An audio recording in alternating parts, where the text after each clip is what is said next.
Zee Marathi, चर्चाही होणारच। जिल्हा परिषद व पंचायत समिती निवडणुकीच्या पार्श्वभूमीवर शिवसेना उभाटा गटाकडून हेरे पंचायत समिती दौरा करण्यात आला। या बैठकीत मार्गदर्शन करताना तालुका प्रमुख विष्णू गावडे यांनी या निवडणुका आम्ही पूर्ण ताकदीने लढू आणि शिवसेना तालुक्यात मोठी करू असं प्रतिपादन केलं।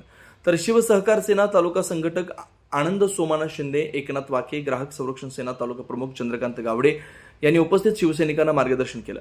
यावेळी विभाग प्रमुख सुशील दळवी, ज्येष्ठ शिवसैनिक बाळकृष्ण बांदेकर, सुहास दरेकर, सीताराम सीताप, युवराज पाटील, बाबू सावंत, निवृत्ती गावडे, नामदेव गावडे, अशोक दळवी, नंदू पाटील, इतर शिवसैनिक मोठ्या संख्येने उपस्थित होते। सी मराठीहून ज्ञानेश्वर पाटील, चंदगड। आज आम्ही शिवसेना उभाटाच्या वतीनं हेरे पंचायत समिती यांची प्रमुख कार्यकर्त्यांची बैठक आज हेऱ्यामध्ये आयोजित केली आणि हेऱ्यामध्ये एक कट्टर शिवसैनिक आमचे सुशील दळवी यांच्या पत्नींची आम्ही शिवसेना उभाटाच्या वतीनं उमेदवारी सर्व कार्यकर्त्यांच्या वतीनं जाहीर केलेली आहे आणि हराम असा कट्टर कार्यकर्ता हा हेरे पंचायत समितीमध्ये आम्ही उभाटाच्या वतीने 100% लावून देणार आहे। आमची युती महाविकास आघाडीच्या माध्यमातून होईल आणि ह्या स्थितीसाठी आम्ही आग्रही असून आज आम्ही ह्या ठिकाणी प्रमुख कार्यकर्त्यांची बैठक घेतलेली आहे।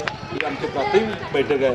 पुन्हासुद्धा अशा बैठका प्रत्येक विभागावर होतील आणि शिवसेनेची आमची जी ताकद आहे ती या चंदगडमध्ये अगदी ताकदीनं आम्ही आपली दाखवण्यासाठी आज हेऱ्यामध्ये पहिली बैठक घेतलेली आहे। या वतीनं आज आमचे सगळे प्रमुख जुने जाणते कार्यकर्ते उपस्थित राहिले, त्यांचे सगळ्यांचे शिवसेना उभाट्याने धन्यवाद देतो आणि माझी थांबवतो।